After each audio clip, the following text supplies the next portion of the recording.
Hello, I'm Dr. Peter Aspel, and this video is a patient's guide to the Bier's block. In this short video, I will explain what a Bier's block involves, why your health professionals have recommended it to you, what you can expect from the procedure, and what, if any, are the risks that may be involved. A fracture is simply a break in the bone. Sometimes bones fracture and the fragments remain together, and this can simply be managed with a cast for 6 weeks. In that case, the bones will heal and they will remain in a good position.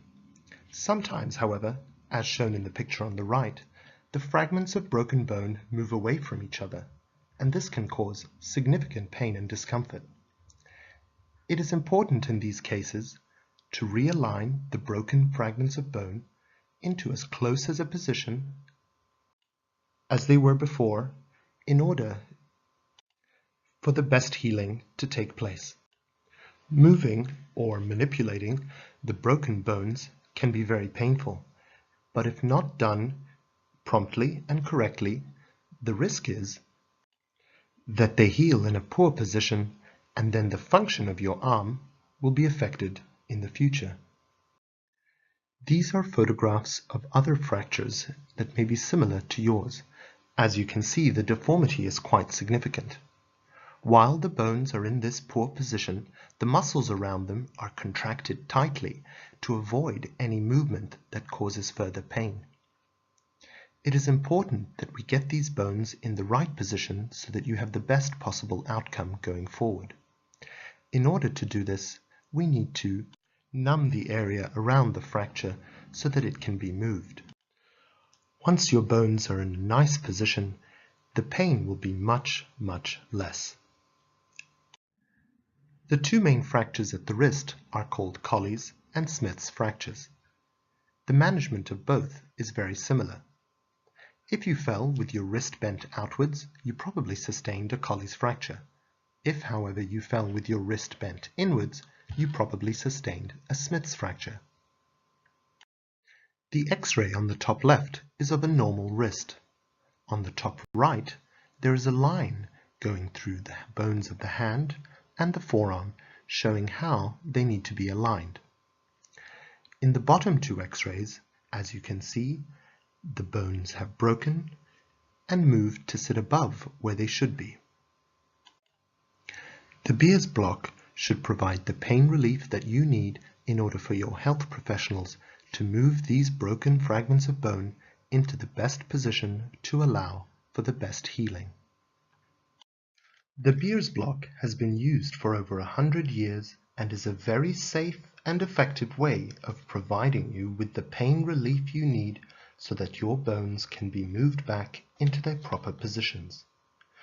There will be a team of health professionals around you working together to ensure your procedure goes smoothly and safely. One doctor and nurse will be monitoring your breathing, heart rate, blood pressure, oxygen levels, and heart rhythm, while another doctor and nurse work on your fracture. An IV line will be inserted into each arm, either on the back of your hand or by your elbow. A cuff, much like a blood pressure cuff but stronger, will be attached over some soft cotton gauze for comfort.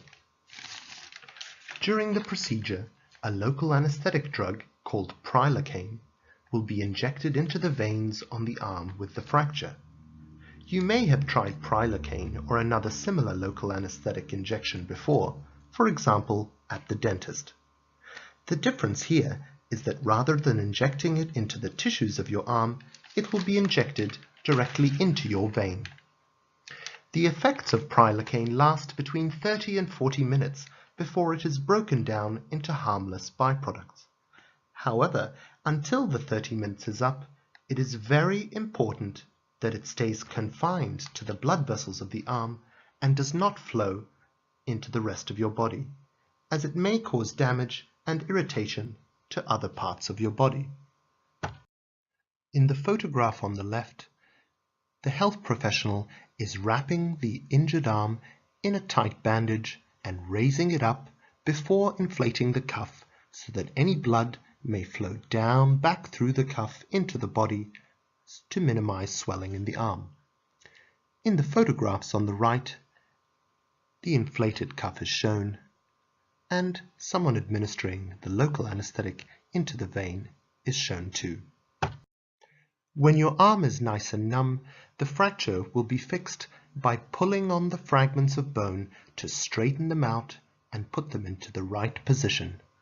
You may have to experience some bending and pulling of the wrist, but this should not be painful.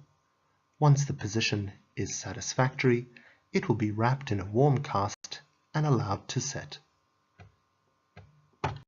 It is very important that the local anesthetic not be allowed to flow back into your body. This is why the cuff needs to be inflated very tightly. Here on the right is an example of the type of cuff we use. It is in fact 2 cuffs, each inflated to 100 millimeters of mercury above your resting blood pressure, which will be checked prior to the procedure. The reason we use 2 cuffs is to ensure that in the unlikely event that one fails, the second is there as backup.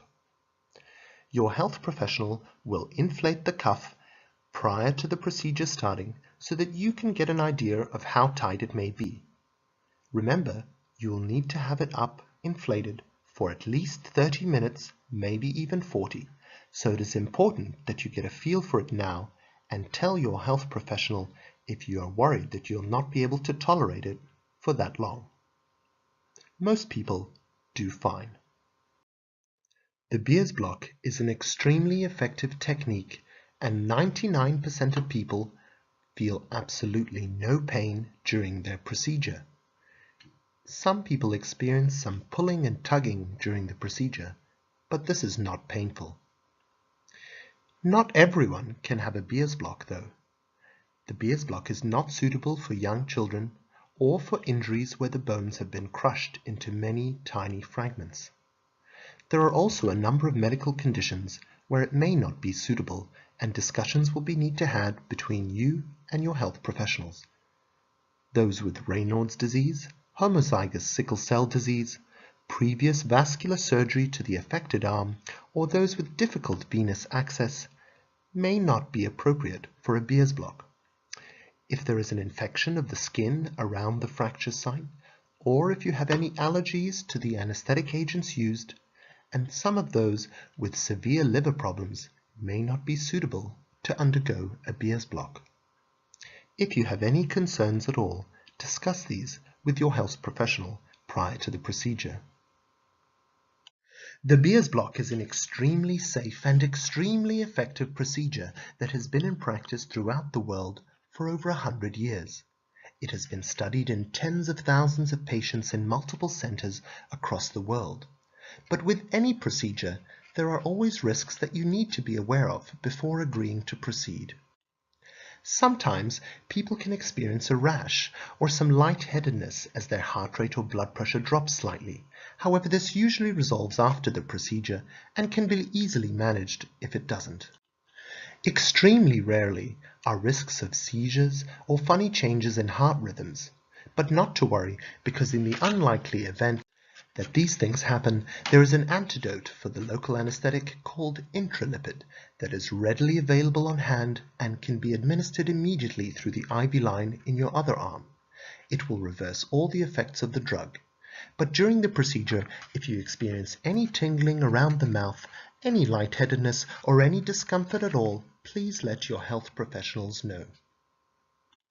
You also need to be aware that if in the 30 to 40 minutes of the procedure the fracture cannot be put into a satisfactory position, you may need further treatment for your fracture.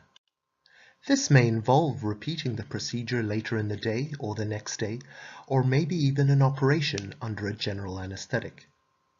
It is important that you fully understand the nature of this procedure and understand all the risks involved before agreeing to move forward.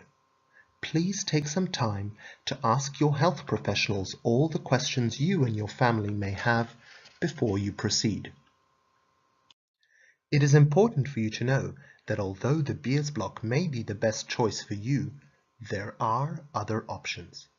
One option is to have what is called a hematoma block, As in the figure on the left, some local anesthetic, much like the prilocaine used in the Bier's block, is injected into the fracture site into the swelling of blood that develops around the fracture.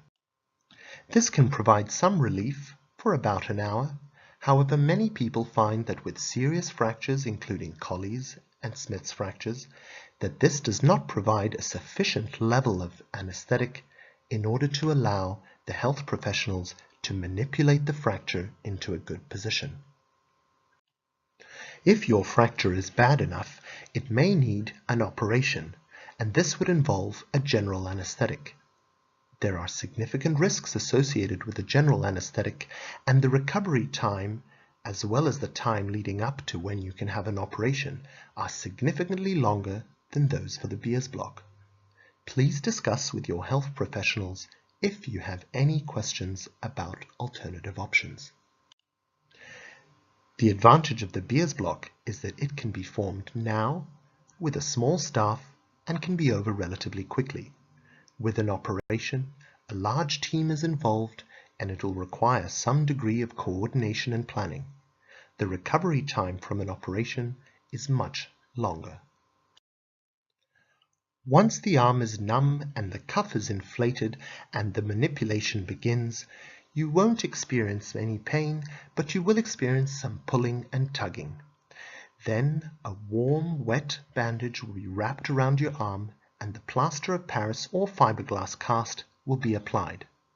This will need to be molded by the team and allowed to set, which takes a few minutes.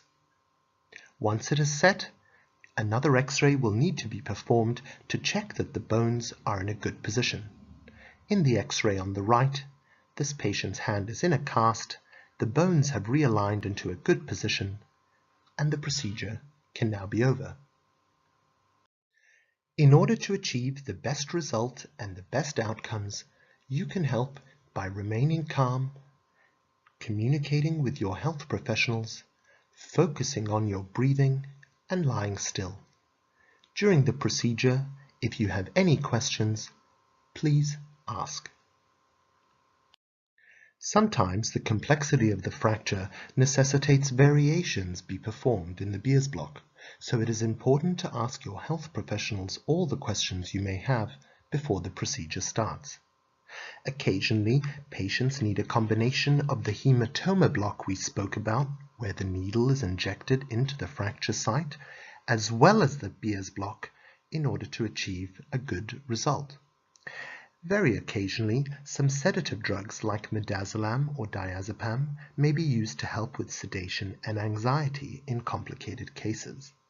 Very occasionally, for the more severe fractures, combinations of drugs like glycerin trinitrate patches may be used together with the Bier's block to provide comfort in the hours after the procedure, but this is not very common.